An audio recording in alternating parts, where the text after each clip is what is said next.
Et donc, je vais faire une brève présentation de moi-même avant de continuer, même si je pense que, voilà, sur la fiche, vous avez dû avoir une idée sur mon parcours universitaire et professionnel. Je suis ingénieur en agroalimentaire. Je m'appelle Siméon Gouita. Je suis de nationalité malienne. Actuellement, je suis doctorant à l'université Kradi Hayat au laboratoire bioressources et sécurité sanitaire des aliments à la FST de Marrakech. Bon, question, parce que je vais donner autre détail. Et je fais des formations aussi pour des gens qui sont dans les domaines comme biologie ou chimie et qui veulent s'orienter vers l'agroalimentaire, des formations de modules supplémentaires pour avoir des compétences et aussi des préparations dans ce sens des entretiens. Voilà, ça c'est le truc extra que je fais. Et à part ça, le reste, je pense que vous avez assez d'informations. Et du coup, aujourd'hui, nous allons avancer sur voilà, cette thématique qui est l'industrie agroalimentaire et sécurité nutritionnelle. Et on commencera par les chaînes de valeur agroalimentaire locales. Du coup, je voulais peut-être juste simplement aussi me permettre d'avoir une idée sur votre réactivité, sur, à votre avis, c'est quoi l'agroalimentaire, avant qu'on avance sur les chaînes de valeur, un concept que je trouve un peu plus économique quand même. Et je voulais savoir, est-ce que quelqu'un veut prendre la parole? Oui, c'est la seule qui s'intéresse aux produits, à la transformation des produits issus de l'agriculture. Très bien. La transformation de produits issus de l'agriculture. C'est une très bonne définition. Et quelqu'un veut ajouter une autre? Oui, vous pouvez parler à suite. Si quelqu'un parle, l'autre c'était. Et si je pense que les interventions sont bonnes, je vais dire que c'est OK. Vous avez la parole.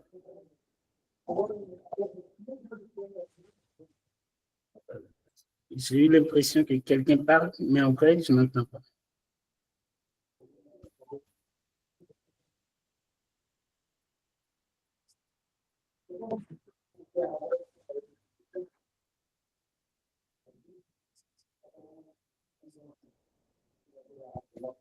Il n'y a personne qui veut donner plus? OK, on va avancer. En tout cas, merci à la personne qui nous a défini l'agroalimentaire comme la science qui s'intéresse à la transformation. Elle part à partir de l'agriculture, la récolte des produits. Même on peut dire qu'on a quand même un peu d'agroalimentaire, même au niveau de la récolte. Il y a même des gens qui considèrent l'agroalimentaire, englobant même l'agronomie. Mais nous, on va se concentrer. On va dire qu'après l'agriculture, on ira des produits depuis leur conservation, je parle de conservation comme stockage ici.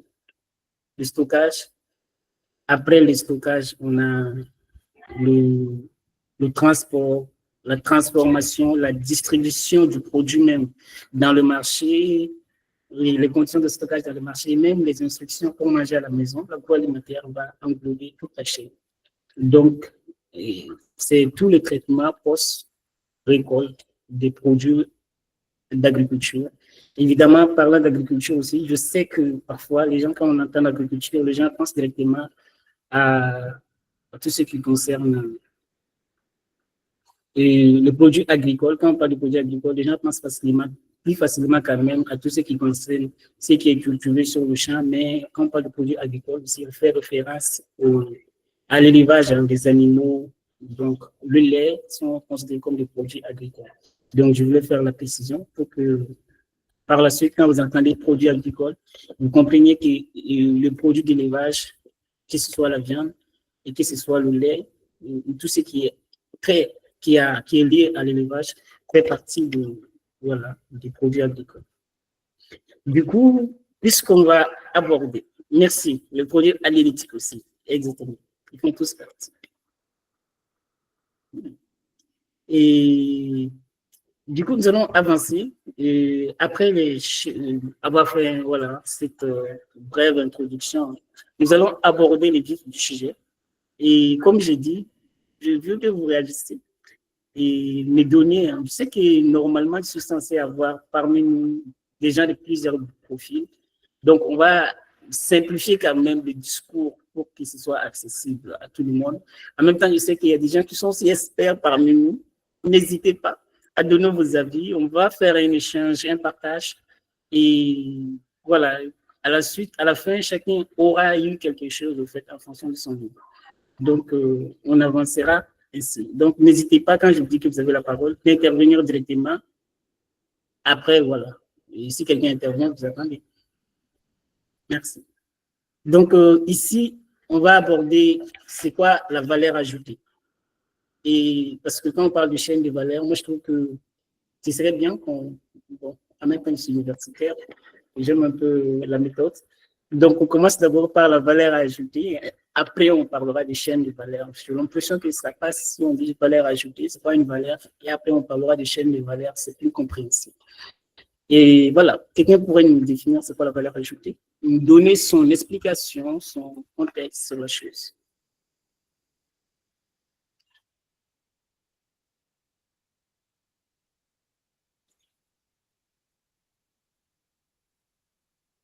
C'est moi qui n'entends pas ou il n'y a personne qui intervient?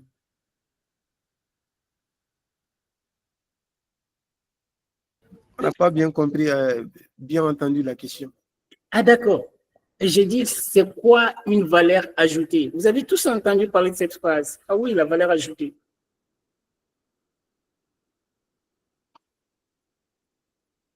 Dans le contexte global, on parle de l'entreprise, ici on parle aussi de l'agroalimentaire, on peut parler de la valeur ajoutée dans le domaine agroalimentaire. À votre avis, c'est quoi une valeur ajoutée? Je pense que c'est tout ce que l'entreprise peut ajouter à un produit brut pour que l'utilisation soit encore plus facile aux consommateurs. Très bien. Donc, ça devient une valeur ajoutée. Tout ce que l'entreprise ajoute à un produit brut pour que l'utilisation soit plus facile aux consommateurs. Merci. C'est une définition en soi vraie. Et d'autres, il y a des gens qui veulent ajouter? Oui, je peux dire quoi là? C'est une innovation nouvelle qu'une entreprise peut voilà, mettre au marché. Une innovation nouvelle qu'une entreprise peut ajouter. Très, très bien. Ça me permet de savoir déjà ce qu'on pense de la valeur ajoutée.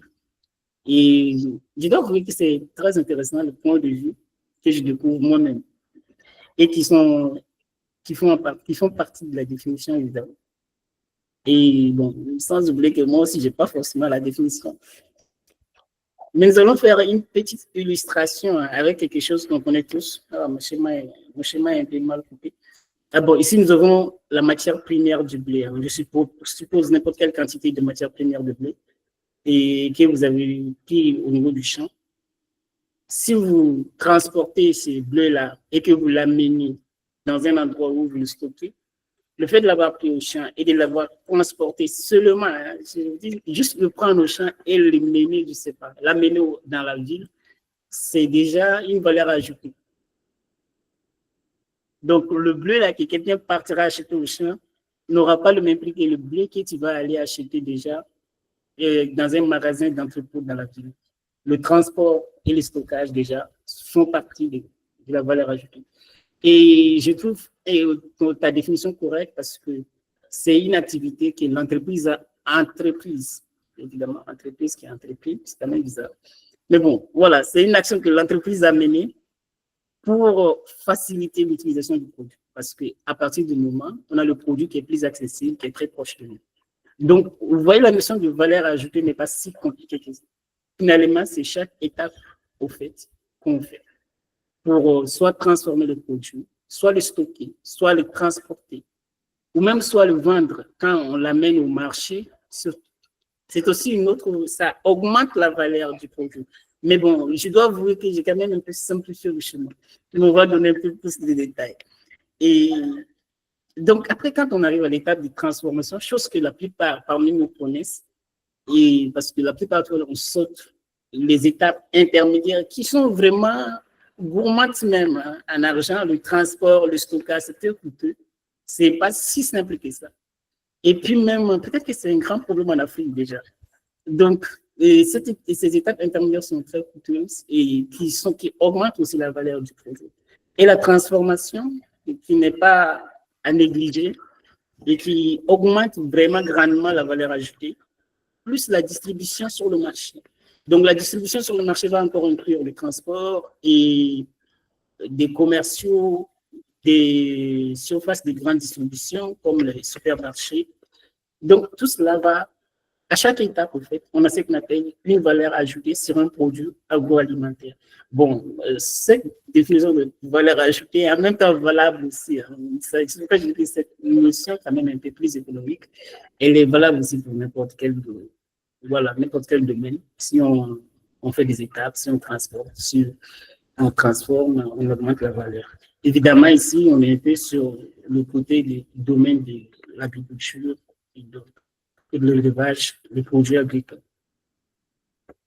Merci de celui qui m'a rappelé que les produits halieutiques aussi fait partie. Parce qu'il n'y a pas la mer au Mali, j'ai tendance à oublier. Donc, j'essaie de faire une définition personnelle. On va dire que c'est la différence de valeur du produit après le traitement et sa valeur initiale avant le traitement. Donc, pour chaque opération, on aura en fait une valeur ajoutée. Et du coup, je sais que vous avez dit, ah oui, le produit a pris de la valeur quand on a stocké, le produit a pris de la valeur quand on l'a transformé, le produit, voilà, quand on l'a amené au marché, il est encore plus cher. Voilà, en bref, si vous partez acheter du pain à la boulangerie, là où on vient de le transformer, son prix n'est pas censé être le même que quand vous l'amenez au supermarché. Évidemment, maintenant, dans les supermarchés, il y a des boulangeries, c'est différent. Donc, mais si le pain a été pris pour l'amener quelque part, il sera normalement plus cher. Ça augmente de la valeur en fait, à chaque fois. Du coup, cette valeur ajoutée, cette dernière étape est quand même légèrement un peu compliquée. Je me demande si ça vous intéresse, mais nous allons découvrir si ça vous intéresse ou pas. Cette valeur ajoutée, en fait, se divise sur 5 ans. Ça se répartit sur, je vais dire, 5 bénéficiaires, on va dire comme ça. Désolé, un peu de bruit des enfants. On dit, genre, par exemple, les salaires qu'on payera, c'est dans cette valeur ajoutée hein, que le salaire est payé, qui fait qu'on a transformé notre produit. Et pour le transporter, on a dû employer des gens. Donc, c'est même bien pour la société parce qu'on emploie d'autres personnes. Ce qui va apporter de la valeur pour eux aussi, c'est de la valeur ajoutée. Et pour l'entreprise qui le fait, quand ils vont vendre leurs produits, ils auront des bénéfices. Et pour l'État aussi, qui va prendre les impôts dans les nouveaux produits transformés. Et justement, c'est bien pour la société, c'est bien pour l'État, parce qu'après, l'État est celui qui s'occupe quand même du point de vue fonction régalienne. Après, il y a d'autres qui sont politiciens ici qui diront non, mais bon, ça reste la politique. On va dire les choses telles qu'elles doivent être. Et après, il y a le consommateur. Et au fait, la rente du consommateur, c'est une notion peut-être un peu compliquée, mais pas trop. Et le prix du marché, on va dire que normalement, supposons que le kilo du riz, c'est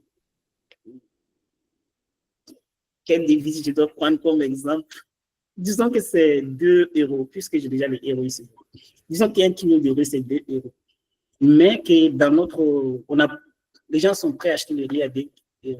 Mais j'ai pu faire tout le processus et je suis à mesure de vendre des kilos de riz à 1,80 €. Donc, cette marge que le client gagne et qu'il était prêt à payer pour avoir ce qu'on appelle des rentes du consommateur. C'est aussi un peu sa satisfaction, mais aussi le fait qu'il peut aussi garder une certaine marge, en fait. Et tout cela peut être dû au fait. Bon, ici, je dois dire à la chaîne de valeur, à l'ensemble, parce que ce n'est plus qu'à une étape, à l'ensemble du processus que l'aliment ou le produit alimentaire a parcouru jusqu'à arriver au consommateur. Donc, si on a réussi à réduire le coût, à faire moins de dépenses, on peut lui vendre moins cher que lui-même il aurait attendu de gagner. Donc, on va dire que le consommateur a gagné. Du coup, on parlera des salaires, des bénéfices des investisseurs, des impôts, des rentes du consommateur. Ah oui, j'avais dit 5 gagnant, mais j'ai l'impression de dire 4. Bon, la 5e, elle est quand même facultative parce que ça peut être l'impact de tout ça sur l'environnement, en espérant que c'est l'impact de la... Voilà, c'est pourquoi je dis, en espérant bien sûr que l'impact de l'étape que nous, on a ajouté comme valeur ajoutée n'est pas négatif sur l'environnement et que c'est au contraire positif. Sinon, voilà. Mais bon, finalement, ça s'arrête à 4 des trucs sûrs. Je ne sais pas si la notion est comprise. N'hésitez pas à m'interrompre. L'affaire est que je suis devant l'écran partagé. Du coup, je ne vois pas trop vos réactions si vous levez la main. Peut-être, excusez-moi, je vais faire quelque chose pour avoir accès à, voilà, à vos réactions directement si vous levez la main pour pouvoir intervenir.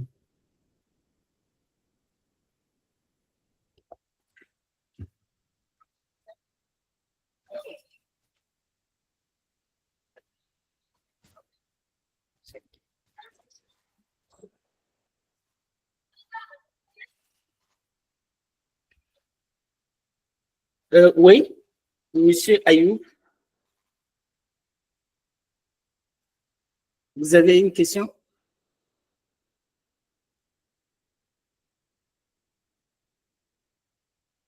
Monsieur Ayoub a levé la main et...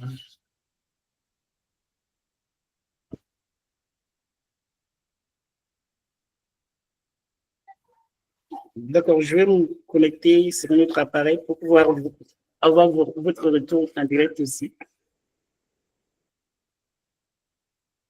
Désolé du petit break. Maintenant, j'espère que vous avez compris la notion de valeur ajoutée. Donc, sur cette base, nous allons partir pour ce qu'on va appeler la chaîne de valeur. Et en même temps, je trouve que c'est intéressant de faire quelques remarques d'autres cultures générales et tout. Donc, vous pouvez comprendre que si en Afrique, on produit des aliments,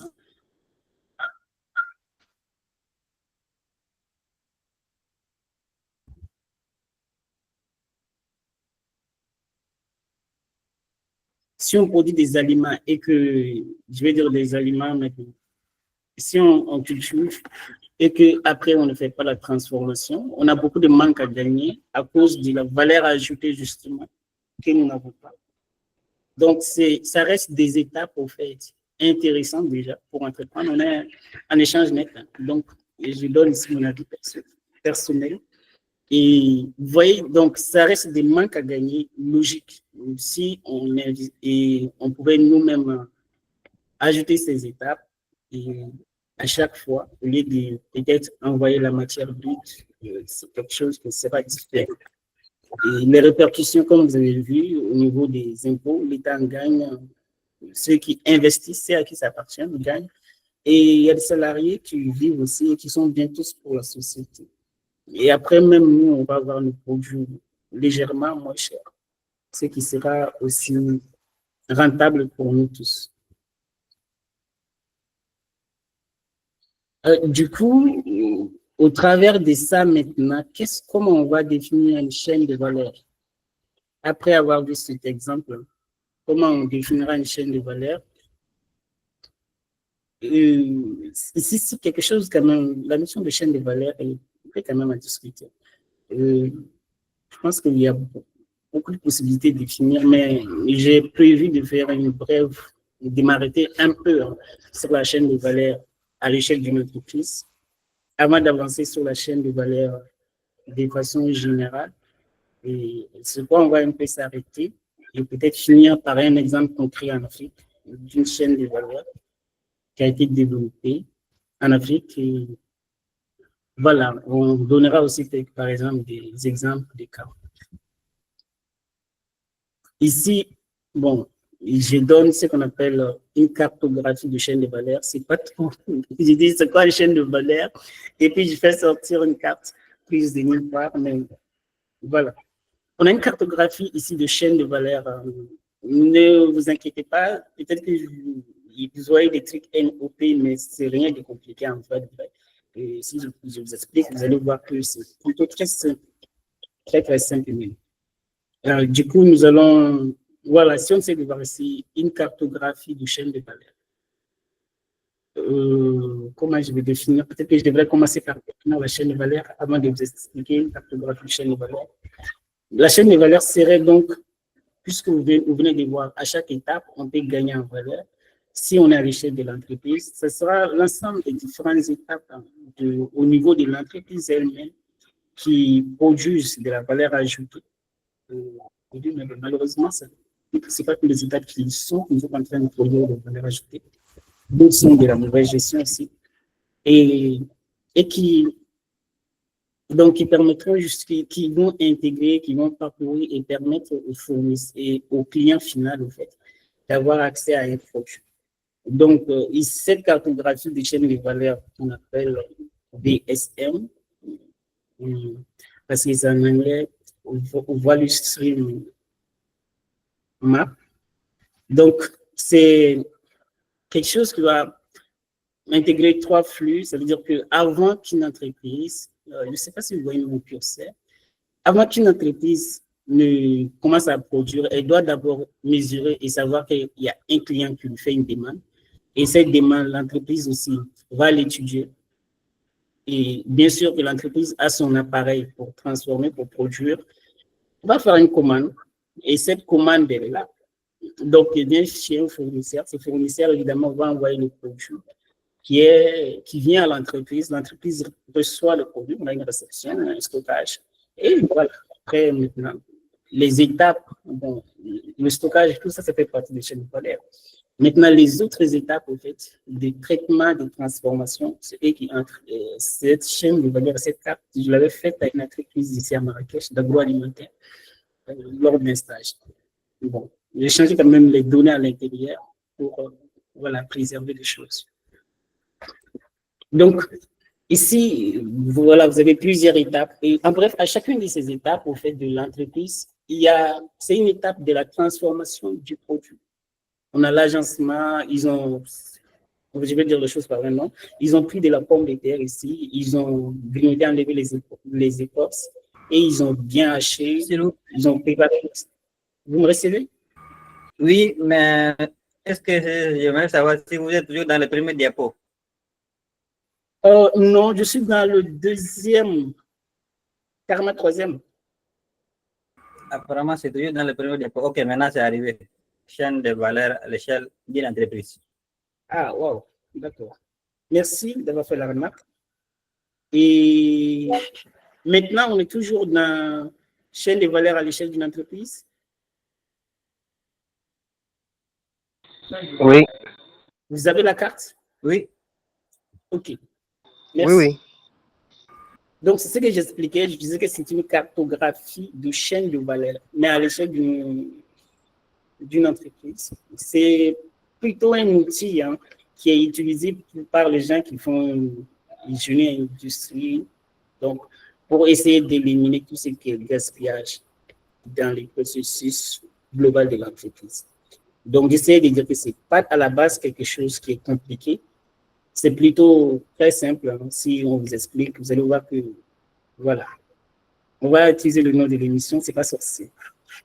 Et du coup, vous verrez ici que je disais qu'avant, il y a un flux d'informations. On suppose qu'avant qu'une entreprise décide à produire, elle doit savoir d'abord qu'il y a une demande des clients.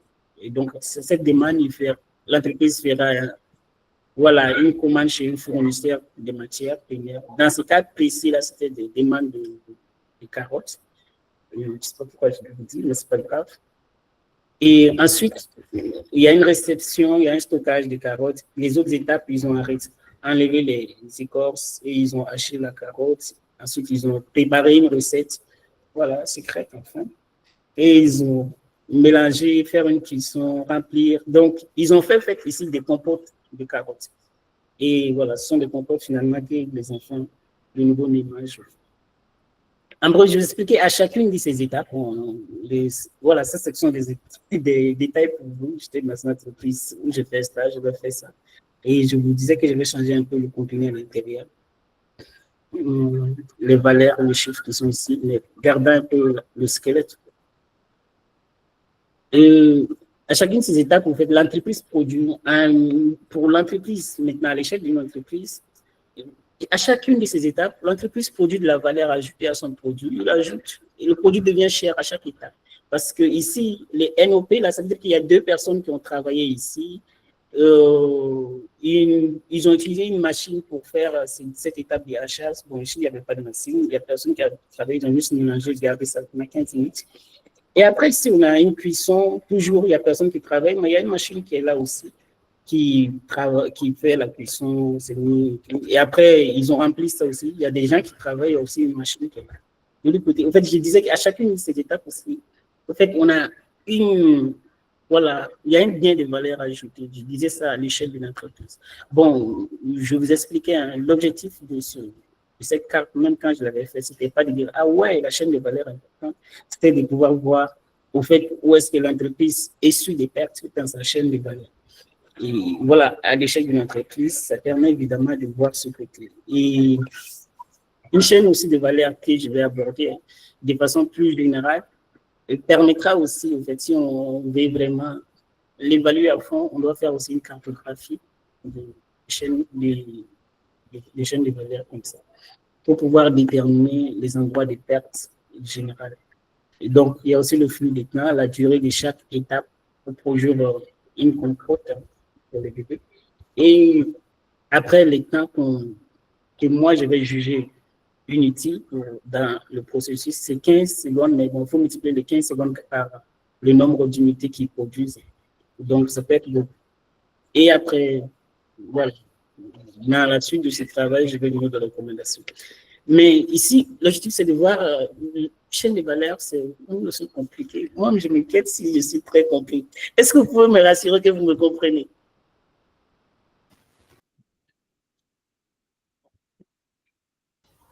Oui, oui, tu peux continuer. D'accord, merci. Ok, on avance. Merci de m'avoir rassuré. Donc, ici, on a la chaîne de valeur, voilà, l'échelle d'une entreprise. J'expliquais que ça, à chaque étape de l'entreprise, voilà, un gain en matière de valeur ajoutée.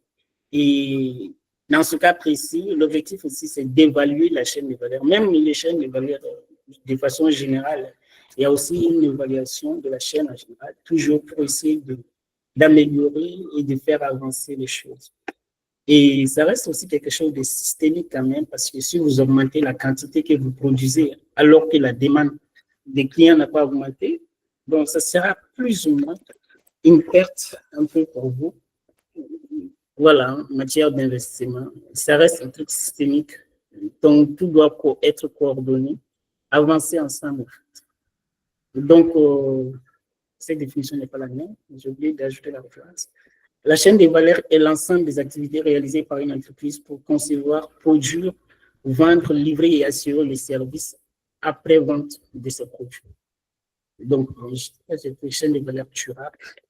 Et moi, c'est juste chaîne de valeurs. Le mot durable. Donc, ici, c'est vraiment l'ensemble des activités de l'entreprise. Et chacune de ces activités sont censées apporter une valeur ajoutée. Et donc, comment dire, de façon simple, si vous, dans votre pays, vous arrivez, je ne sais pas, juste à acheter un camion pour transporter les produits agricoles, vous êtes en train d'apporter la valeur ajoutée.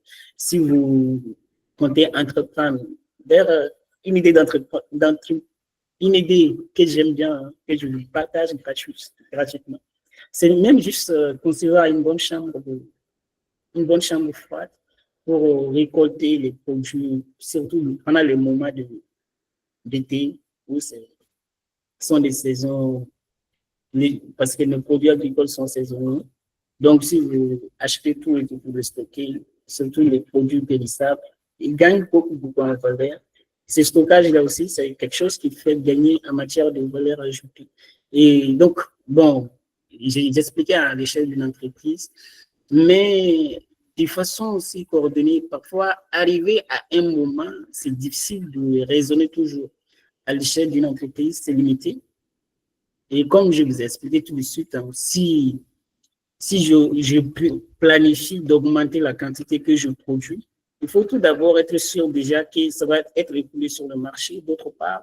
Et d'autre côté aussi, il faut être sûr que j'aurai des fournisseurs qui vont me donner la matière première avec la qualité dont que j'attends. Donc, c'est quelque chose de systémique. Et considérons aussi la chaîne de valeur, parce que ça, c'est une cartographie, un outil pour optimiser le fonctionnement à l'entreprise, dans le domaine de l'agroalimentaire. Ce n'est pas quelque chose qui est très utilisé, hein, même s'il y a des études qui ont été publiées où ils ont augmenté ça dans ce domaine. Mais je trouve que c'est beaucoup plus dans les domaines très compliqués de l'automobile, tout ce qui a à voir, les industries très complexes. Mais voilà, ici, c'est un exemple de cas, quand même, dans l'entreprise agroalimentaire. Donc, on va essayer d'avancer pour voir maintenant à l'échelle générale et puis un exemple pour ensuite vous laisser parler parce que je pensais que je suis censé vous laisser quand même un bon temps de questions-réponses et d'échanges. Mais vous m'inquiétez parce que je me demande si vous aurez des questions. J'espère que vous en avez. Donc, ici, je parlais de chaîne de valeur de façon générale. Bon, comme toujours, attention, j'ai remarqué, voilà, chaîne de valeur de façon générale.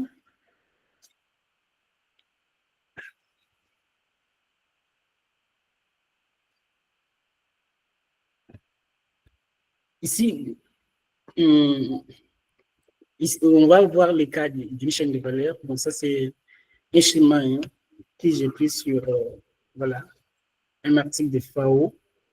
Donc, on verra ensemble. Il y a 4 éléments qu'on va appeler les éléments de base d'une chaîne de valeur en matière de l'agroalimentaire. Ici, on est à l'échelle globale. On ne voit pas les choses dans une entreprise, on voit les choses dans sa structure normale. Toutes les activités qu'on fera pour partir même de la production de produits agricoles, voilà, jusqu'au consommateur, toutes les activités qui seront menées au fait, de façon coordonnée. Bon, finalement, j'ai la définition devant moi, je pensais qu'elle n'est pas là. De façon coordonnée aussi, pour fournir un produit au consommateur final et aussi permettre d'éliminer les déchets, tout ce qui est cool, tout en ayant une rentabilité, voilà, économique surtout, hein, d'un moment à l'autre. Et voilà, les choses qui doivent fonctionner du point de vue économique, c'est très primordial. Tout ce qui ne produit pas de l'argent, donc, déjà, ça devient possible. D'autres entreprises qui ne s'est pas éclatées, en bref. Donc, nous allons continuer ici. Et j'expliquais les éléments de base de cette chaîne de valeur. On a la production, l'agrégation, puis le ramassage. Je ne sais pas c'est en quelle année, c'était en 2023. Quand j'étais au Mali, je regardais un peu la télé, je voyais un peu un documentaire sur le lait au Mali. Vous voyez, genre, le monsieur expliquait que peut-être 3/4 de la production de lait du Mali, en tout cas de la plupart des producteurs agricoles locaux, au fait, la 3/4 de la production était gaspillée, ça perdait, le lait était dégradé parce qu'il n'y avait pas d'acheteurs. Et pourquoi? Parce que le lait, c'est un produit qui périt très vite. Donc, si au bout de 3 jours de production, on n'a pas d'agriculteurs, on n'a pas d'acheteurs, donc c'est quelque chose qui se perd très facilement. Donc, pourquoi je suis en train d'insister sur ça? Parce que dans nos pays, là, en général, ces domaines d'agrégation, il y a la production, cette étape d'agrégation n'est pas très, très prise au sérieux. Parce que dans les cas comme les cas des produits laitiers, parfois, chacun produit une petite quantité. Donc, arriver à rassembler toutes ces petites quantités-là, ça reste un défi. Donc, si quelqu'un arrive à créer un tank, bon, un tank, c'est pour les domaines agricoles où on stocke la plupart des produits sous format liquide comme le lait. Donc, un tank qui est bien réfrigéré, on pourrait ramasser tous ces laits-là, passer les ramasser tous et les acheminer au village. Et dans des conditions, ce ne serait pas un gaspillage, ce qui sera bien pour ces agriculteurs déjà, mais aussi qui sera bien pour la personne qui le fait, qui pourra réduire peut-être même le prix du lait déjà consommé au Mali actuellement parce qu'une grande partie de la production ne sera pas de gaspillage et qui sera un intérêt en, fait, en matière de gains économiques. Et quand je regardais ce document, mais bon, ce documentaire, c'était dur. Heureusement que j'ai des gens à qui je peux me confier et c'est ça qui m'ont fait quelque chose après. Donc, après, on a ici cette étape d'agrégation. Dans la plupart de nos pays, c'est, comme je vous dis, surtout pour les denrées très périssables, ça reste quelque chose de grave. Et puis, je donne l'exemple du lait, mais cet exemple pourrait être considéré beaucoup dans les cas de manque. Je vais peut-être, vous m'excuserez, et je parle du Mali, hein, mais désolé, après les derniers exemples, c'est le Sénégal. Donc, ne m'en voulez pas. Au niveau même, je vais donner un exemple, par exemple, au niveau des manques au Mali, il y a ce truc qui est très connu, les gens amènent des manques au marché. Quand ils viennent de vendre et qu'ils retournent à la maison, il y a toujours le reste des manques qui restent. Facilement, qu'est-ce qu'ils en font?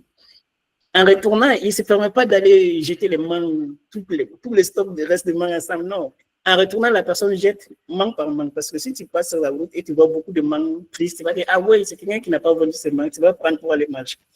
Donc, pour être sûr que personne ne mange, il va jeter ça en route, manque par manque. Bref, ok, quand toi, tu vas voir une manque par terre, tu ne vas pas prendre, en fait. Tu vois, une manque par terre, on ne sait pas qu'est-ce qu'il a amené là-bas. Donc, et ça reste peut-être méchant, mais c'est le système parce qu'après, si tu donnes ces manques demain, il ne pourra plus apporter des manques. Bref. Mais c'est parce qu'il ne sait même pas comment gérer au fait sa production. Il ne sait pas comment gérer, que faire de cette production finalement. Parce qu'il n'y a pas une chaîne de valeur valable au fait qui fait écouler sa production. C'est pas anodin. Mais cette chaîne de valeur ou cette histoire qu'on pourrait considérer même comme étant le malheur de l'agriculteur du village, pourtant, si on valorisait, ça aurait été, comme je vous ai montré l'importance d'une valeur ajoutée, ça aurait peut-être produit des emplois, ça aurait produit aussi, ça aurait peut-être nous permis d'avoir accès à des manques moins chers, de bonne qualité, pendant un bon moment, ce qui sera bien pour l'alimentation. Et ce sont des exemples comme ça, des cas, même aussi parfois. Et le fait de ne pas avoir parfois une bonne chaîne alimentaire, ça nous fera envoyer nos produits et même à l'extérieur du pays, parfois à des bas prix, parce qu'on veut se débarrasser. On ne sait pas quoi en faire. Donc, si on n'envoie pas ça là-bas, qu'est-ce qu'on va en faire? Donc, ça reste un cas. Donc, j'étais toujours sur les éléments de base qu'on appelle ici, qui est, voilà, la production. Après la production, on a l'agrégation, la transformation. Après la production, en fait, on a l'agrégation, la transformation et la distribution. Donc, c'est globalement ce que je voulais préciser.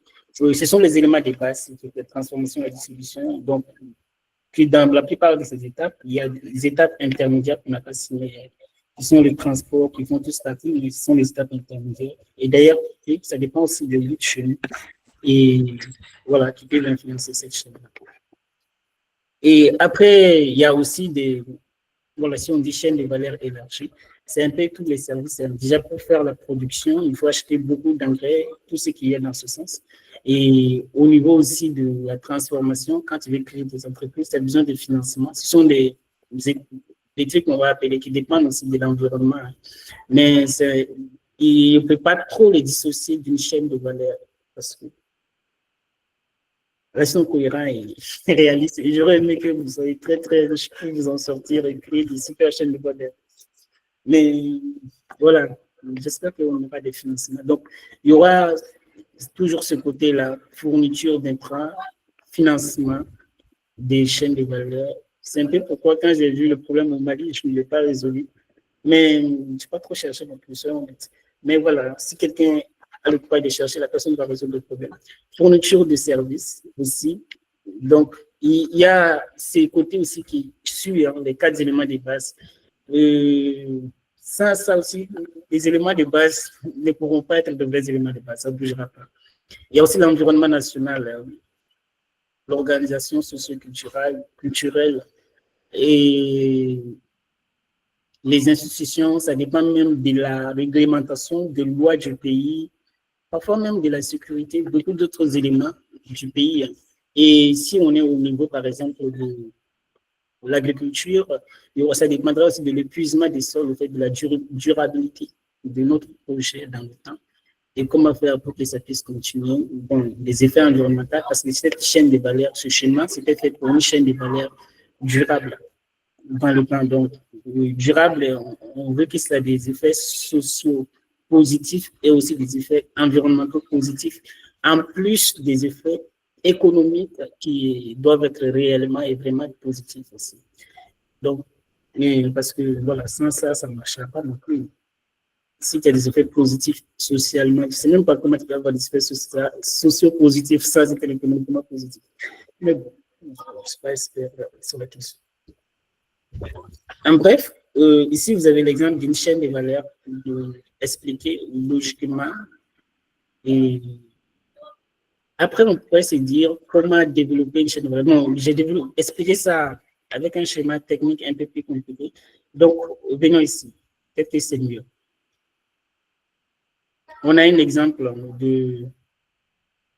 Je devrais peut-être m'excuser parce que c'est chaîne de valeur agroalimentaire locale. Donc, puisqu'en Afrique, on est en Afrique, je sais qu'il est dans la tête des organisateurs, il veut des exemples de l'Afrique. Mais bon, ce cas d'étude que je trouve intéressant à présenter n'est pas en Afrique, il est en Indonésie. Donc, je sais qu'on a aussi des gens d'autre part aussi, c'est intéressant. Donc, on a ici le cas des fournitures de lait ici, le stockage dans le camp, un transport, transformation, voilà, la distribution. En fait, c'est plus ou moins un schéma global d'une chaîne. Voilà, on va dire la chaîne de lait, la chaîne de fourniture de lait, supply chain. Donc, on presse ici aussi une chaîne de valeur. Et ici, au fait, ce que je voulais préciser, c'est que en fait, l'avantage, c'est toutes les procédures, l'ensemble de toutes les entreprises qui interviennent, qui font partie, au fait, de cette chaîne de valeur-là. Donc, et quand on va faire une action, si moi je vais faire une amélioration, l'amélioration doit tenir compte de tout ça. Et parfois même pour augmenter la production, je vais dire, du lait, si par exemple la demande n'augmente pas quand on augmente la production du lait, ce n'est pas sûr que ça bouge. Si par exemple les tanks de stockage, s'il n'y a pas un autre tank de stockage, cet état par exemple, ça peut appartenir à une autre entreprise. Si eux, ils n'ont pas fait ça, on va avoir des problèmes avec notre excédent de lait. Peut-être qu'après, on va essayer de le faire écouler ailleurs. Mais il faut savoir que dans la notion de chaîne de valeur, en général, c'est actions cohérentes, en fait, qui sont cohérentes de façon coordonnée. Voilà, pas cohérente, coordonnée, c'est voilà. Les actions coordonnées qui sont menées pour arriver à tout faire et que la chaîne puisse fonctionner et soit rentable pour tout le monde. Et bon, j'aime un peu les maths, même si je ne suis pas mathématicien. Et dans ce cas précis, là, ils avaient fait voilà, une étude mathématique pour essayer d'optimiser cette chaîne de valeur en donnant un déterminant. Ils ont, après une étude voilà, des résolutions de ce qu'ils appellent un modèle de programmation linéaire mixte à objectifs multiples. En bref, je ne sais pas envie d'en parler. Donc,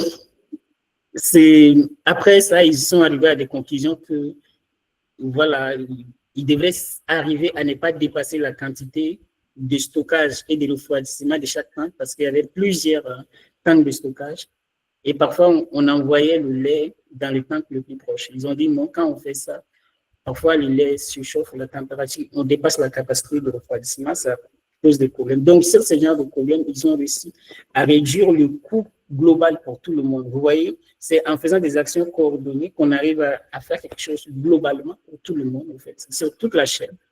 Et même si on réduit le coût sur toute la chaîne, ça a finalement des apports chez tout le monde.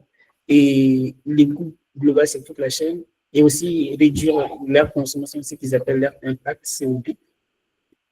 Et les nombres de kilomètres qu'ils couraient pour parcourir, c'est bon, c'est pas le modèle mathématique passe. C'était un peu une optimisation, mais qui aboutit quand même à des répercussions organisationnelles. C'est comme ça. Sinon, si vous optimisez mathématiquement et que rien ne se passe dans la vraie vie, je ne sais pas qu'est-ce que ça va donner. Ça ne va rien, bref. D'accord, je vois qu'il y a une question dans le chat. Je ne sais pas si je vais la lire pour voir si je dois la répondre maintenant ou si je vais la laisser et la répondre après. Ou si je vais vous renvoyer à vous la balle pour répondre à la question.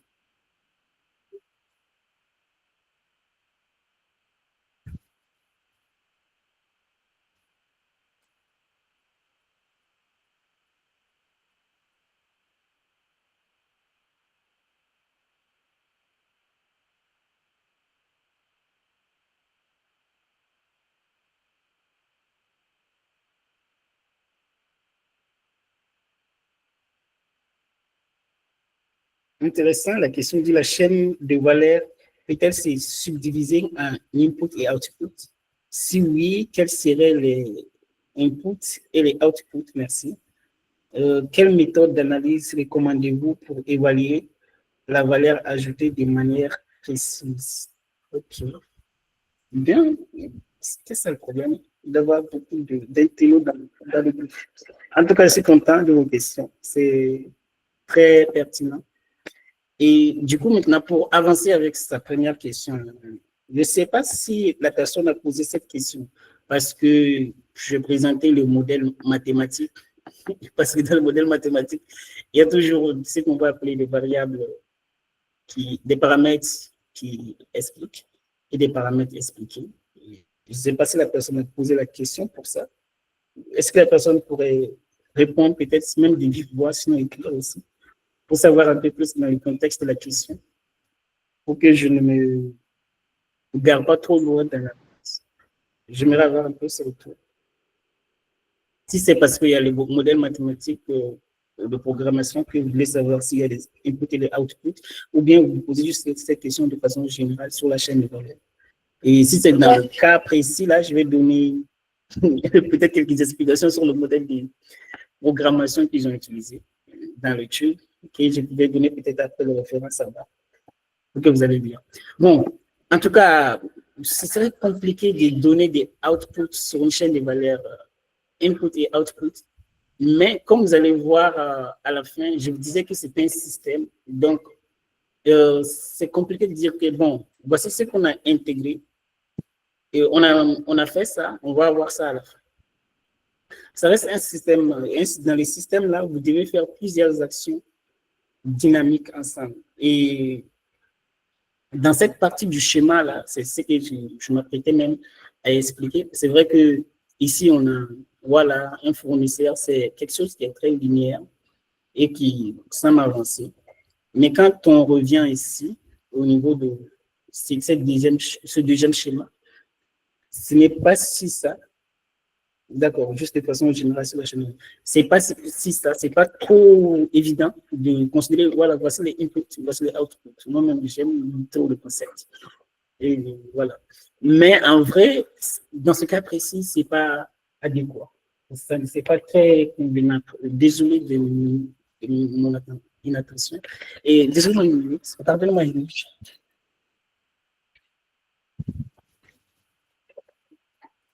Voilà. C'est pas si ça dans ce cas-là. On a un cas, en fait, pour évaluer la performance déjà, on doit essayer de voir la performance du point de vue économique et aussi durable, si ça va continuer dans le temps, et socialement, si c'est aussi acceptable par la société, aussi du point de vue écologique. Bon, l'affaire écologique, parfois, il y a un minimum, j'ai envie de dire, légal à respecter. Et il y a aussi, ça dépend aussi de la politique de l'entreprise, qui peut être aussi, et qui peut se donner des objectifs plus poussés et qui nous permettra aussi de s'entrer après dans le marketing, les produits sont écologiques. C'est ça très intéressant. Donc, ici, qu'est-ce que je vais ajouter? Il faut pas, ça ne se voit pas en tout cas, pas en termes de, c'est une question intéressante, ça ne se voit pas, je dois répondre de façon négative, ça ne se voit pas en termes de input-output. C'est, si on, comme je vous disais, ça doit être tout ce qu'on veut faire sur la chaîne de valeur de façon générale, doit se faire sur une cohérence d'action, évidemment. Maintenant, vous allez me dire que quand on pose des actions, Et quand on fait des actions, quelqu'un peut les considérer comme des inputs. Bon, ça reste un point de vue. Mais ça reste vraiment des actions cohérentes à poser ensemble et coordonnées. Et surtout, quand on fait une amélioration, ça ne doit pas que favoriser une seule personne. Si on dit, bon, on va faire quelque chose, on va essayer de vendre plus vite. Et les distributeurs vont dire, bon, non, moi, je vais vendre beaucoup trop de produits. Oui, c'est bien. Donc, c'est quelque chose qui doit normalement permettre à l'agriculteur de produire plus et de vendre plus aussi, de gagner plus. Le transporteur va transporter plus, donc il va aussi gagner plus. C'est quelque chose qui est général dans les actions. Donc, ici, au fait, c'est un peu ce que, voilà, l'auteur de cet article de FAO, je ne sais pas ce quel expert tu l'as fait. Je n'ai pas retenu son nom. Donc, il faut dire que c'était mon dernier problème. Donc, ici, merci. Et il y a une autre dizaine que je dois répondre, je pense. Et donc, ici, je vais avancer d'abord aussi et je reviendrai sur cette question. Et si on a une chaîne de valeur, en fait, qui déjà fonctionne, ça peut être le cas. Et on se demande comment faire, en fait, pour voir, parce que quelque chose peut être cohérent. Vous pouvez voir quelque chose comme ça, vous dites, ah waouh, voici comment je vais résoudre ce problème. Vous retournez au pays et vous arrivez à trouver une solution, ou bien vous, je ne sais pas, vous êtes dans une situation où vous êtes en train de monter une chaîne de valeur pour quelqu'un, quoi qu'il en soit, et vous êtes là et vous voyez des exemples comme ça. Vous pouvez dire, ah oui, ça va marcher, mais dans le fond de compte, vous ne comprenez rien, vous ne savez pas pourquoi ça ne marche pas, pourquoi, même si les produits sont achetés, vous ne gagnez pas en matière d'investissement. Donc, ça peut arriver aussi. Du coup, dans ce genre de situation, voilà, c'est un peu l'outil global. On doit mesurer fréquemment la performance. Et j'ai cité les 3 éléments à vérifier du point de vue performance parce qu'on doit avoir des objectifs économiques, sociaux et écologiques.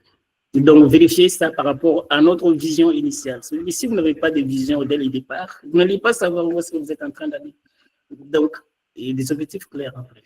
Et après, il y a une compréhension en fait, de la performance, savoir pourquoi ça ne marche pas, quels sont les différents éléments qui peuvent causer en fait, la non-performance. Et après, il y a aussi l'amélioration, c'est un peu les 3 éléments de base. Et ça reste un cercle, parce que même si on fait ça, on continue à améliorer. Pour dire que c'est quelque chose de dynamique, comme je vous disais, on doit continuer toujours à s'adapter. Et donc, j'ai toujours répété que c'est fondé sur des systèmes dynamiques, ajouter des impacts qui sont, voilà, des actions coordonnées toujours, et centré sur la gouvernance, ça veut dire que ça dépend aussi de la gestion, hein. Une méthode qui marche, ça me fait penser au cours de l'intelligence collective, qui marche quelque part, ne marchera pas toujours ailleurs. Ça dépend de votre façon de gérer en fait, l'interaction entre vos différentes parties de base, les différents éléments de base de la chaîne de valeur. Et après, c'est aussi orienté vers le marché final. Et je pense que je vais donner un exemple simple comme ça, de cadre orienté vers le marché final, d'une chaîne de valeur à la fin, juste après cette partie. Oui, juste après ici diapo. Et après, je vous laisserai la parole en espérant avoir quelques questions. Et après, on a aussi, ou même des quelques ajouts. Et après, on a aussi animé par une vision stratégique, donc toujours une vision stratégique qui part dans le sens de tout le monde, comme je le disais, et toujours essayer aussi de s'améliorer, augmenter la qualité de son produit final. Ce n'est pas parce que j'ai trouvé un fournisseur, on a un transporteur, on a un tout. À tout moment, il faut répondre à la question, est-ce qu'on a augmenté le niveau de la qualité du produit, évoluer de cette façon et s'adapter aux différents évolutifs, s'adapter, en fait, être dynamique aux différents changements. Bon, multilatéral, c'est trop répété aussi, je l'ai dit. Donc, toujours, l'affaire doit être concerner tous les éléments, toutes les entreprises de la chaîne de valeur. Et du coup, je ne sais pas, sauf s'il y a d'autres questions dans le chat, je vais vérifier. Nous sommes ici, en fait, avec, de façon globale, nous pouvons dire que voilà, c'est quoi une chaîne de valeur. Et je pense qu'on a tous, ou du moins tout le monde, a compris simplement que c'est, on gagne des valeurs ajoutées sur les produits agricoles et qu'on les fait en les transformant. Et on les transforme en une entreprise, c'est vraiment à l'échelle d'une entreprise que ça commence. Mais parfois aussi, la compétition dépasse le cadre d'une seule entreprise. C'est toute la structure qui est en jeu. si toute la structure n'est pas améliorée, bon, l'échelle d'une entreprise, ça ne bougera pas. Et ici, je vais donner un exemple de cas. Et après, hein, je vais demander peut-être vos différents avis dessus. C'est un problème qui peut être général pour tout le monde. Et ici, au fait, c'est l'exemple de riz au Sénégal, le riz au Sénégal. Donc, le riz est l'aliment de base au Sénégal. La vallée du fleuve Sénégal recèle un fort potentiel de production de riz. Mais les pays importent 60% du million de tonnes de riz consommées chaque année. Il y a donc fort un potentiel pour développer une chaîne de valeur du riz national qui puisse exploiter les débouchés commerciaux et les riz.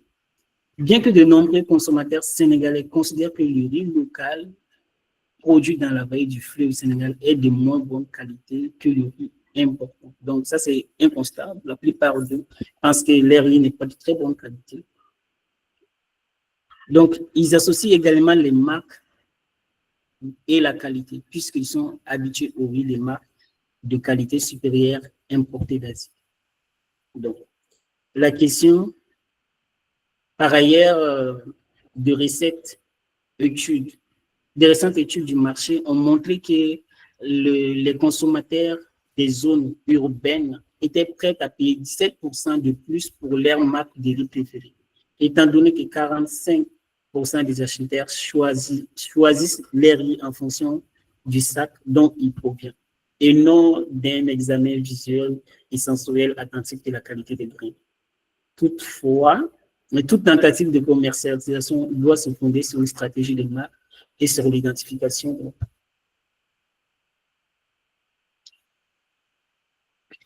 Ici, en fait, on explique une situation globale. En fait, c'est un fait réel. Bon, moi, j'ai déjà dit tout, donc je sais un peu comment ils ont résolu le problème.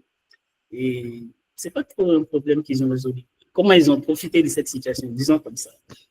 Comment ils ont profité de cette situation. Donc, on a les gens du Sénégal qui aiment manger le riz. Bon, c'est dans leur nourriture de base. Désolé s'il y a des Sénégalais qui disent qu'ils aiment manger le riz, mais c'est pas trop faux non plus. Hein. Donc, après, à la vallée du riz, avec leur chef. Donc, il y a, je dis la vallée du riz, Seigneur. La vallée du fleuve Sénégal. Donc, qui a un bon potentiel pour eux. Donc, mais pourtant, ils importent les riz.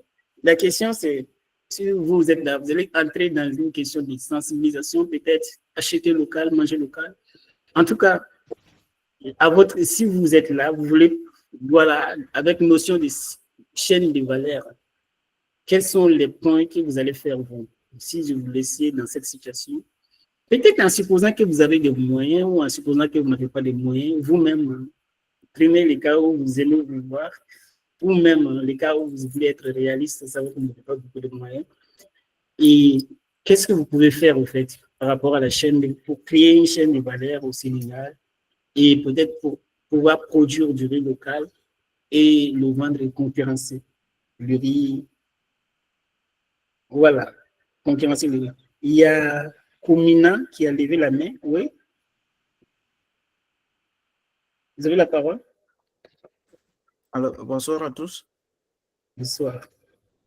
Moi, je pense que pour créer une chaîne de valeur, il va falloir que le gouvernement finance tout d'abord les paysans pour qu'ils puissent, je vais dire, bien cultiver leurs champs. Ensuite, il va falloir taxer aussi les importations du riz pour faire de telle sorte que la population puisse s'intéresser aux produits locaux. D'accord. En fait, c'est une solution. Si on rend notre riz inaccessible, on peut pousser les gens à s'intéresser au riz local. Mais bon, c'est vrai que ta solution elle est politique, frère. En tout cas, et M. Franck, qui a levé la main aussi. Oui, Franck, tu as la parole.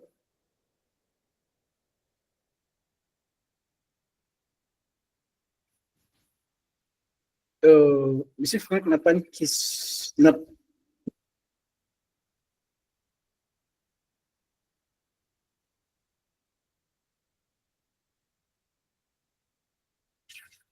Bien. Bon, puisqu'il n'intervient pas, on va avancer. Et je ne sais pas si quelqu'un d'autre a une autre idée quelqu'un a répondu dans le chat la solution de façon générale sur la chaîne de valeur. Après Franck aussi, il y a Charles Gougon. Vous pouvez lever et parler directement. Ok, il a baissé la main. D'accord. Ouais, Oui, bonsoir à vous. bonsoir. En vrai, j'ai pensé à une solution. Bon, c'est une solution assez bizarre, mais je vais la dire quand même. Donnez votre Bon, solution, oui. oui, moi, je pensais à la solution du fait que, vu que peut-être la vallée aura une assez grande superficie, nous pouvons faire un truc comme importer une souche de riz, et c'est-à-dire une souche de riz extérieure dans le pays qu'on peut cultiver nous-mêmes et notre souche de riz qu'on va cultiver aussi. Donc, on aura deux variétés de riz qui pourront être vendues. Et en fonction de l'achat de la population, nous pouvons produire un type de riz qui sera plus acheté que l'autre. Et voilà, éviter les importations et tout. Très intéressant. Ouais, c'est une solution très, très intéressante. Ouais. C'est vrai que je ne sais pas comment on pourrait importer des souches de riz. Il y avait Ahamadou Tenitao. Et après lui, on reviendra sur. Bonsoir, Monsieur Simon. Bonsoir. Bon, pour moi, je pense que c'est la formation. On doit vraiment s'intéresser à la formation parce que la majorité des cultivateurs locaux ne sont pas bien formés et n'ont pas les outils nécessaires pour l'agriculture. Intéressant. Voilà, donc on le fait parfois de façon traditionnelle, ce qui ne permet pas de nourrir toute la population. Donc l'État doit s'intéresser à la formation des cultivateurs locaux et aussi s'impliquer dans le développement des produits locaux. Dans le développement des produits locaux. Ici, ce que vous avez dit, en fait, l'État fait partie de chaîne des valeurs. Et je vous ai dit ça, ça fait partie un peu du contexte plus large quand on parle d'une chaîne de valeur. Donc, les actions de l'État aussi sont à tenir en compte. Et peut-être que je vais prendre le dernier intervenant. Je ne sais pas si Franck veut toujours intervenir parce que là, ça main levée.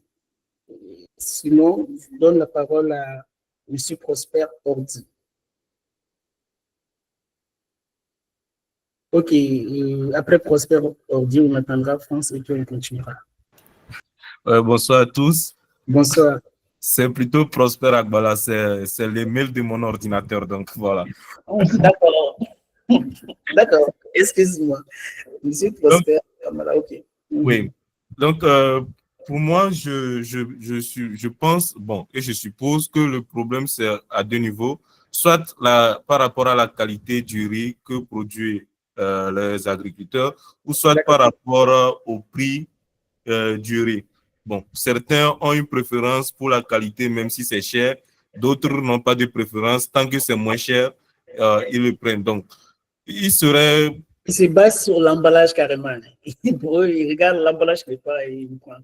Voilà. Donc, si ça serait possible, je ne sais pas par quel moyen on pourrait avoir cette statistique pour déterminer réellement c'est quoi le problème, si c'est la qualité ou si c'est le prix. Ça pourrait faciliter l'amélioration. Je pense ça. Je vais te dire carrément, ils ont dit que les gens sont prêts à payer le riz là, le riz importé 17% de plus cher par rapport au riz local. Donc, ils achètent des riz importés, qui est leur marque préférée, 17 à un prix qui est 17% plus cher que le riz local. Et d'autres, il y a 45% de la population là, des acheteurs, et ils achètent les riz en fonction des sacs. Regarde, bon, c'est ça qui me plaît, ils prennent le riz, ils s'en fichent des grains, des rien. D'accord. Dans ce cas, je pense que je vais rejoindre la solution de la première personne qui est intervenue. Mais je pense que cette solution doit être faite de manière un peu, comment dirais-je, un peu progressive. Il ne faudrait pas que l'impôt ou bien le blocage des importations soit brusque. On pourrait, par exemple, lorsqu'on augmente l'impôt du riz importé, on pourrait à ce moment favoriser la production locale pour diminuer les prix et ainsi de suite jusqu'à un niveau où on pourrait interdire littéralement l'accès des riz importés, si c'est possible. D'accord. Bon, c'est vrai pas. On aura du mal avec l'OMS, et pas l'OMS, OMC, l'Organisation mondiale du commerce. Mais bon, j'espère que le président Bassirou Diomaye Faye a pris note. Donc, on aura les visiteurs. Et je ne sais pas si M. Franck veut toujours donner son avis.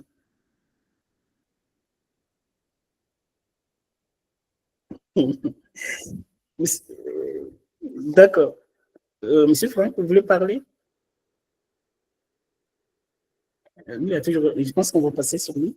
Et je voulais partir, il y a quand même des gens qui ont levé la main. Bon, qu'est-ce que je vais dire en tout cas? Je vais vous écouter, mais soyez prêts. Non, le nom de personne augmente. On aura du mal à écouter tout le monde. Mais on va être très bref. 1 minute si vous intervenez, donc soyez très bref. On va commencer par Maître Mohamed. Bonsoir à tous. Bonsoir.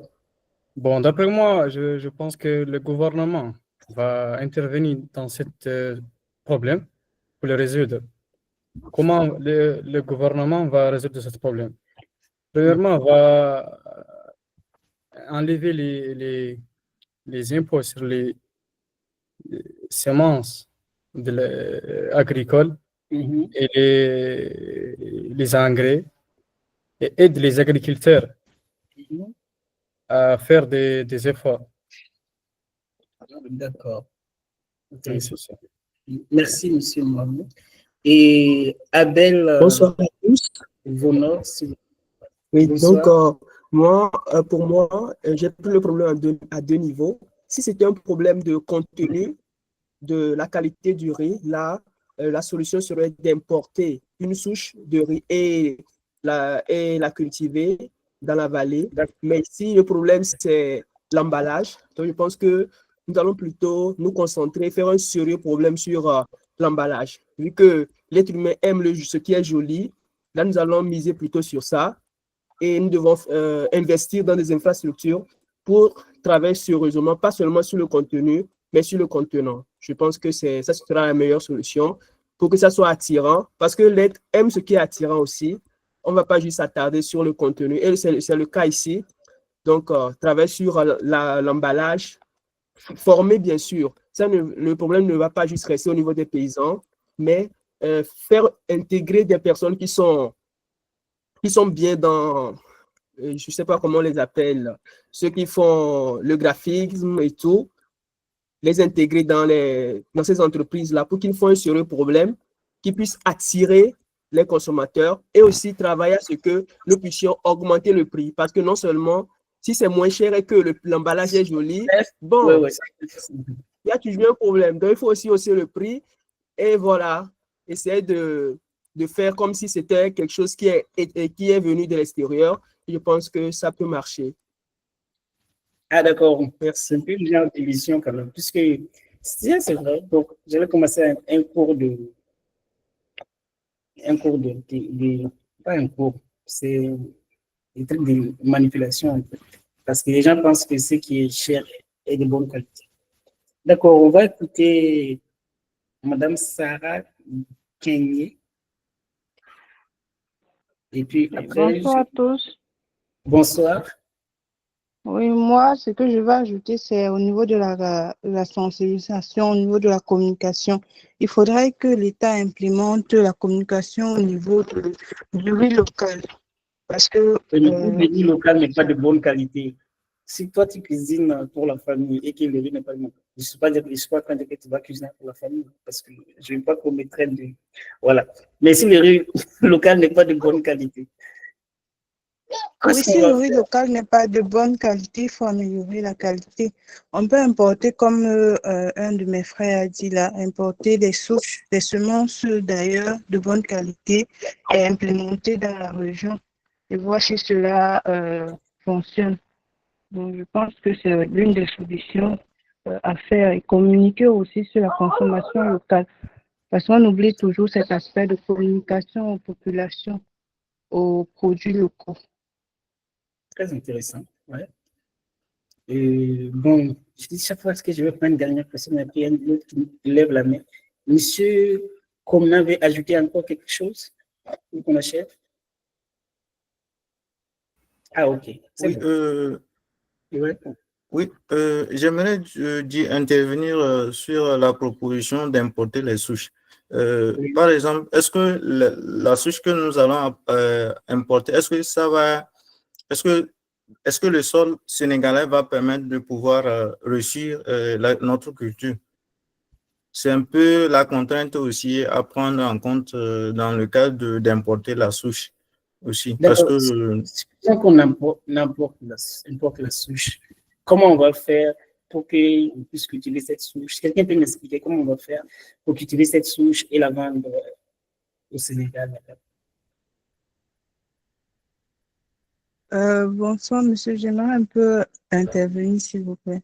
Oui, Oui, je me dis, il y a des centres de recherche, qui travaillent au niveau des semences au Sénégal, forcément, pour pouvoir chaque année essayer de voir des nouvelles souches qui peuvent être cultivées dans le pays. Là, je pense qu'à ce niveau, on doit se référer donc dans ces centres-là pour qu'ils puissent tester ces souches, ces différentes souches qui vont être importées pour voir ce qui marche mieux dans le pays. d'accord. En tout cas, merci pour vos différentes interventions. Et c'est bien, en tout cas, des solutions. Bon. Et seulement, voilà, je dois ajouter ça. Les différents éléments, je dois les prendre chez tout le monde pour reconstruire la solution. C'est pas pour vous faire plaisir. Bon, Saleh, Hamid, Hagar, vous intervenez rapidement. Il me reste 10 minutes. D'accord, merci. Moi, je vais essayer d'aller sur cet angle. Si l'État doit essayer de prendre les choses dans sa main.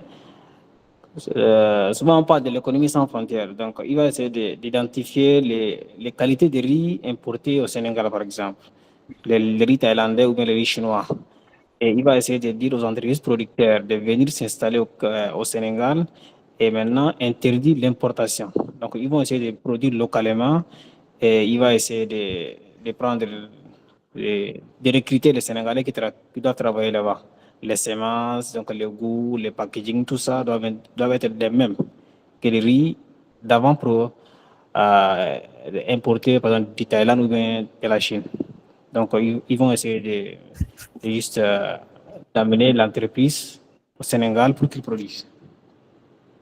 D'accord. D'accord, et c'est ça. Je comprends. C'est très intéressant, en vrai. Et ce sont des solutions qui sont possibles et valables. Hein. Voilà, je vais être clair avec vous. Mais là, je vais vous donner la solution d'une entreprise donc, qui a essayé de trouver une solution à ces problèmes et qui a largement amélioré plus ou moins ses gains après cette solution. Et leur solution, au fait, est intéressante dans notre cas parce que c'est une solution qui a une influence sur toute la chaîne de valeur du riz local. Donc, si je dis sur toute la chaîne de valeur du riz local, ici, je ne sais pas si on doit dire le nom de l'entreprise qui a fait ça. Parce que c'est leur idée de toute façon. Donc, il faut rendre à César ce qui est à César. L'entreprise s'appelle Durabilis. Donc, je ne sais pas c'est deux entreprises de quel pays, mais ils sont dans plusieurs pays en Afrique, même s'ils ont des marques locales. Mais l'entreprise s'appelle Durabilis. Qu'est-ce qu'ils ont fait dans cette affaire? Et ils ont cherché même un champ et ils ont fait un riz qui concurrence notre riz en matière de qualité, comme vous avez dit. Donc, c'est vrai que je ne sais pas techniquement qu'est-ce qu'ils ont fait pour avoir un riz qui a aussi de qualité comme l'autre. Mais quoi qu'il en soit, ça a nécessité un investissement. Peut-être que comme vous êtes des technocrates, vous êtes des techniciens, des ingénieurs, vous savez. Donc, peut-être qu'ils ont utilisé des souches différentes. Vraiment, je ne sais pas. Mais quoi qu'il en soit, ils ont mis les moyens en place pour produire un riz de très bonne qualité. Donc, après quoi? Donc, déjà, je vais faire. Ils ont fait cette solution. Après, ils ont créé une marque locale qui s'appelait Téral. Donc, je ne sais pas si c'est en Wolof, mais en tout cas, dans la langue locale, là-bas au Sénégal, ça veut dire bienvenue. Donc, ils ont essayé de s'approcher au fait de Sénégalais avec les concepts de quelque chose de local. Et après, ils ont. Donc, je vais peut-être avancer un peu plus vite. Je vais donner après certains éléments. Donc, en faisant ce riz de très bonne qualité, en créant cette marque, déjà sur un champ comme ça, ce qui les a permis, en fait, ça a bien fonctionné pour le début. Donc, ils ont élargi. Ils ont, pas que eux, ils ont fait, non. Ils ont confié ce travail-là à plusieurs entreprises, des producteurs locaux, qu'ils ont formés aussi à produire du riz de très bonne qualité. Et ils rassemblent toute cette production de riz-là, l'agrégation. Finalement, ils sont en train de faire une publicité de terrain. En tout cas, ils ont fait une très bonne production, une grande production. Donc, s'il y a l'étape d'agrégation de production, il y a une amélioration de la qualité du riz au niveau des producteurs. Donc, ils rassemblent cette production au niveau de, voilà, quelque part. Et après, ils ont la marque qui est toujours là, Terral. Donc, le riz va être vendu sur cette marque, Terral, bienvenue dans leur langue locale. Et donc, l'avantage ici, c'est qu'ils ont l'étude de chaîne de valeur, vous voyez, c'est le fait d'avoir intégré, au fait, les consommateurs, les producteurs, et d'avoir mis les moyens en place pour plusieurs consommateurs, producteurs d'agriculture. Au fait, je pense que ça atteint les 100 producteurs. Je vais vérifier les chiffres. Sinon, j'ai vu c'était autour de 200 et fermes de producteurs locaux qu'ils ont formés à produire les riz locaux. C'est même bien parce que même eux aussi en produisant des riz de très bonne qualité, on les apprend des compétences. Et désormais, leur riz va circuler encore très vite comme l'autre riz que les gens aiment acheter. Et ça fait, voilà, ils ont commencé à concurrencer, au fait, les riz qui étaient importés avec ces riz-là locaux. Et après, ils ont aussi, parce que quand ils prennent ça chez les cultivateurs, normalement, ils ont besoin de vendre avant de pouvoir rembourser les cultivateurs. Mais bon, ici, ils ont eu un financement d'un organisme social, donc à but non lucratif. Ça veut dire que le financement, ce n'est pas une dette. Donc, ce n'est pas une dette accompagnée d'un crédit. Donc, on leur donne un emprunt. Et dès qu'ils achètent le riz chez les cultivateurs, ils payent le cultivateur avec cet emprunt pour faire bouger les affaires de ces cultivateurs-là. Donc, dans tous ces genres de choses comme ça fonctionnent. Bon, autre chose aussi, si vous construisez une chaîne de valeur et que vous voulez que ça fonctionne durablement, vous ne pouvez pas compter sur des financements qui ne sont pas durables. Donc, savoir quoi, cet organisme-là doit continuer à les financer, voilà, pour tout le temps, sinon ils doivent chercher une solution à ces points précis. Mais voilà. Et tout ça, donc, ça a eu des répercussions positives déjà dans la vie de ces agriculteurs qui viennent d'avoir un endroit où produire du riz de qualité et de couler, donc ils emploient plus de personnes. Et au niveau du marché, leur vie maintenant, qui était locale, commence. Bon, je suis en train de vous raconter cette histoire comme si ça s'est passé. Comme c'est la réalité maintenant, mais en vrai dire, cette idée et tout ça, ça se passe en 2013, 2019, 2013. Je ne sais même pas actuellement à quel niveau se trouve cette marque, s'ils les ont dépassés en matière de. Donc, c'est un peu une solution qui a intégré un peu la chaîne de valeur en intégrant les cultivateurs, le transport. Au niveau je vous ai dit, au niveau de la distribution du marché, c'est très important en fait. Donc, créer une marque qui soit acceptable et qui parle même aux Sénégalais. Et aussi, les questions comme financement, comme je vous avais dit, ce ne sont pas les financements des organismes, ça fait pas partie des éléments de base, mais ça compte aussi, ça peut faciliter beaucoup le travail. Et ce que vous avez dit est aussi cohérent. Si l'État ne sait pas taxe des autres entreprises un peu plus, ça peut favoriser la balance de leur côté. Mais bon, après, vous voyez que parfois aussi, c'est un exemple aussi pour nous montrer que aussi dans nos pays, on n'est pas obligé toujours de dire qu'à l'État de taxer les entreprises qui viennent, on peut vraiment aussi faire quelque chose pour les concurrencer, même en matière de qualité et en matière de marketing. Donc, c'est un exemple que je juge intéressant à partager avec vous, en plus des autres exemples qu'on a eu sur. Voilà, en espérant qu'en matière de notion de chaîne de valeur, et particulièrement dans le contexte africain, quelques exemples que j'ai donnés, parlant du Mali et aussi du Sénégal tout de suite. Bon, j'aurais voulu parler peut-être du Ghana, du cas de l'ananas, mais vous aurez après des supports, vous pourrez lire aussi, si vous voulez procéder, j'enverrai un support aussi, peut-être les références en bas de là où les informations sont prises. Puisqu'on est universitaire, on doit être méthodique. Donc, je vous remercie de votre attention. On est à la fin. Et le temps escompté aussi est presque fini. Du coup, je ne sais pas s'il y a des questions rapides. 1 minute, des questions-réponses. Quelqu'un a une question?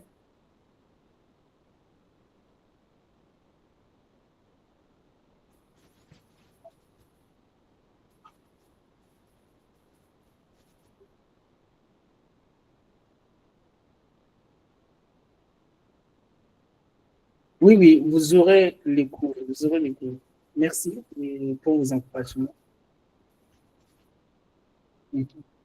Merci pour vos encouragements. Vous aurez le cours et la présentation. Je vous enverrai la présentation sous le conseil de Wilfried, de l'organisateur. Je prévois aussi faire un document bien rédigé, explicatif. Mais merci en tout cas à vous tous. Et puisqu'on est à la fin, on va se dire le vendredi prochain. On va essayer peut-être d'aborder 2 ou 3 notions encore de. Il y a une question, je vais vous donner la parole. 2 ou 3 notions encore de chaîne de valeur, pas de notions, juste 2 ou 3 exemples, pas 1 ou 2 exemples, pas 3. Et on abordera un peu tout ce qui est technologie dans le domaine de l'agroalimentaire. Je pense que ce sera très, très intéressant. Et sur le côté aussi, on essaiera d'être général pour tout le monde et aussi avancer un peu loin aussi, pour ceux qui sont dans le domaine. D'accord. Aussi, Madame Sarah Kanye, vous avez une question? Oui, oui, monsieur, je voulais savoir les logiciels importants pour analyser les valeurs ajoutées. Je ne sais pas s'il y en a des logiciels qui nous permettent de suivre, en fait. D'analyser quoi? D'analyser notre valeur ajoutée. Comment suivre le processus, en fait, pour voir si on a vraiment avancé, si la valeur ajoutée a augmenté et tout. À vrai dire, pour retourner sur la question, je n'ai pas eu à utiliser des logiciels pour le faire parce que c'est un peu comme un calcul très difficile, disons vrai. Mais je ferai un peu de recherche. Je propose aussi de faire un peu de recherche. Tu t'appelles Sarah Kenny, je vais faire capture d'écran de ta mail bébé. Comme ça, le vendredi, je te poserai la question. Si tu as trouvé, je vais chercher aussi. Donc, voilà, ça on est, je ne sais pas. Et Amoudi Met Mahmoud.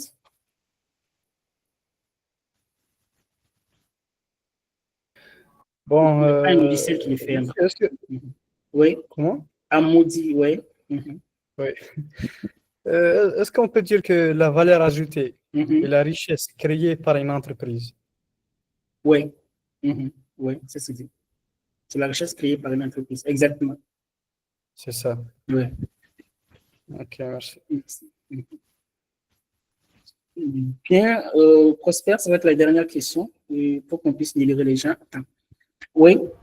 Oui, j'aimerais savoir si la valeur ajoutée se trouve au niveau de chaque étape. Ça voudrait dire que est-ce qu'une entreprise est obligée de faire toutes les étapes ou bien dans ces différentes étapes, par exemple, l'exemple du blé, nous avons parlé du stockage, de la transformation, de la vente.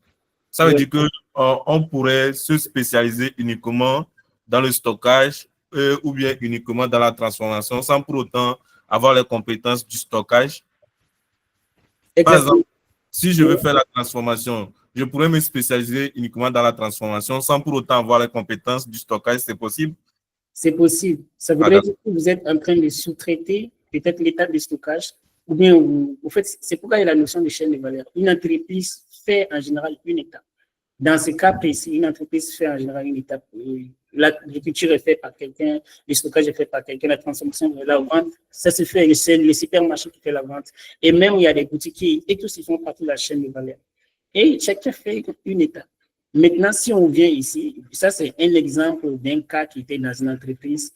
En général, les entreprises peuvent sous-traiter aussi des étapes. Une entreprise peut partir emballer le reste chez une autre entreprise. Ça s'est fait aussi. Voilà, c'est possible.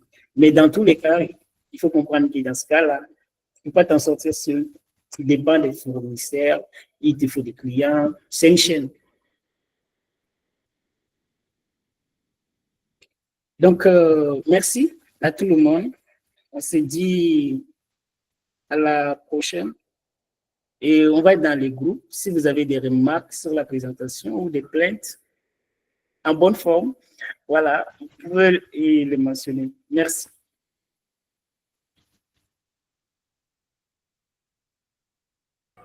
Merci beaucoup. Bonne soirée à vous. Merci. Bonne soirée.